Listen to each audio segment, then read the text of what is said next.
Hi అండి, welcome to Krishnaveni Sripuram channel. నేను మీ కృష్ణవేణి. అందరికీ నమస్కారం అండి. ఈరోజు recipe summer special ice cream అండి. కస్టర్డ్ పౌడర్తో ఐస్ క్రీమ్ని ఎలా ప్రిపేర్ చేసుకోవాలో చూద్దాం రండి. ఒక జార్ తీసుకుని అందులోకి 15 జీడిపప్పుల్ని యాడ్ చేసుకుని ఫస్ట్ ఒకసారి ఇలా గ్రైండ్ చేసుకోవాలి. ఆ తర్వాత ఇందులోకి 3 యాలకల్ని యాడ్ చేసి మరోసారి గ్రైండ్ చేసుకున్న తర్వాత కొద్దిగా పాలను యాడ్ చేసుకొని స్మూత్ పేస్ట్ లాగా రెడీ చేసుకోవాలండి. ఇప్పుడు బాదం పప్పుల్ని ఇలా చాలా స్మాల్ సైజులో ఇలా చాప్ చేసి పక్కన పెట్టేసుకోవాలి. ఒక కడాయి తీసుకొని 1 లీటరు ఫుల్ క్రీమ్ మిల్క్ని తీసుకున్నానండి. పాలు చిక్కగా ఉంటే ఐస్ క్రీమ్ అనేది టేస్టీగా ఉంటుంది. ఇలా పాలను యాడ్ చేసిన తర్వాత ఒక బౌల్ తీసుకొని అందులోకి 2 స్పూన్ల కస్టర్డ్ పౌడర్ని వేసుకుని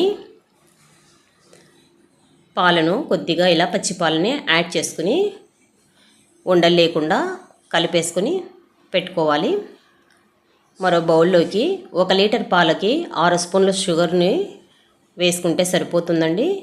6 స్పూన్లు వేసుకొని పక్కన పెట్టేసుకుని స్టవ్ ఆన్ చేసి కడాయి పెట్టేసి ఫుల్ ఫ్లేమ్లో పాలు పొంగొచ్చే వరకు ఉంచాలి. ఇలా పాలు పొంగొచ్చిన తర్వాత ఫ్లేమ్ను అడ్జస్ట్ చేసుకుంటూ పాలు అనేది కాస్త చిక్కబడాలండి. అంటే 1/4 లీటర్ అంటే 3/4 వంతు వరకు పాలు ఉండాలి. 1/2 లీటర్ పాలు మరిగేంత వరకు ఉండాలండి. ఇప్పుడు 1/4 లీటర్ పాలు అయ్యాయి కదా. ఇప్పుడు ఇందులోకి గ్రైండ్ చేసి పెట్టుకున్నటువంటి క్యాష్నట్ పేస్ట్ను యాడ్ చేసుకోవాలండి. ఇలా పౌడర్ లాగా వేస్తే కొంచెం ఇందులో కలవటం అనేది కొంచెం లేట్ అవుతుంది. అందుకే పేస్ట్ లాగా చేసుకోమన్నానండి. ఇందులోకి యాడ్ చేసిన తర్వాత దాదాపుగా 3 నుంచి 4 నిమిషాల సేపు లో టు మీడియం ఫ్లేమ్లో దీన్ని బాగా కలుపుతూ బాయిల్ అవ్వనివ్వాలి. 4 నిమిషాల తర్వాత కస్టర్డ్ పౌడర్ కలిపి పెట్టుకున్నటువంటి పాలను మరోసారి అంతా బాగా మిక్స్ చేసుకుని ఇందులోకి యాడ్ చేసుకుంటూ కలుపుకోవాలండి. ఇది త్వరగా చిక్కుబడుతుంది చూడండి.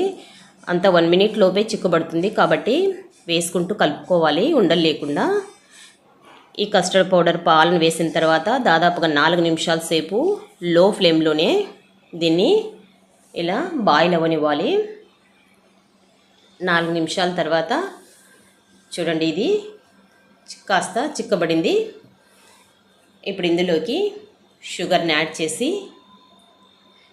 చేసిన తర్వాత ఒక 3 నిమిషాల ఉంచితే సరిపోతుందండి.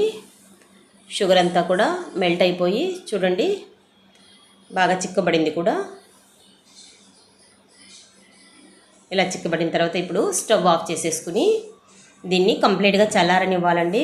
ఇలాగే వదిలేస్తే ఇది పైన తెట్ట కట్టేస్తుంది కాబట్టి నేనేం చేస్తానంటే ఒక బౌల్లోకి దీనికంటే పెద్ద బౌల్లోకి వాటర్ని తీసుకుని అందులో ఇది పెట్టేసి ఇలా కలుపుతూ నేను దీన్ని దాదాపుగా 5 నిమిషాల్లోపే చల్లబడుతుందండి. అలా వాటర్లో పెట్టి చేస్తే ఇలా కంప్లీట్గా చల్లారిన తర్వాత ఒక కంటైనర్లోకి ఈ కన్సిస్టెన్సీ అంతా యాడ్ చేసేసుకుని పైన చాప్ చేసి పెట్టుకున్నటువంటి బాదం పలుకుల్ని వేసేసుకుని దీనికి క్యాప్ వేసేసి డీప్ ఫ్రీజ్లో ఓవర్ నైట్ ఉంచాలండి. ఐస్ క్రీమ్ రెడీ అయిందండి. చూడండి సర్వ్ చేసుకుందాం. ఐస్ క్రీమ్ అనేది కస్టర్డ్ పౌడర్తో ఎంతో టేస్టీగా ఉంటుందండి. అసలు మనము బయట షాపులో కొన్నట్లుగానే ఉంటుంది. మీరు కూడా ఓసారి ట్రై చేసి చూడండి. ఈ వీడియో కనుక నచ్చినట్లయితే లైక్ చేయండి, షేర్ చేయండి, సబ్స్క్రైబ్ చేయండి. Thank you for watching.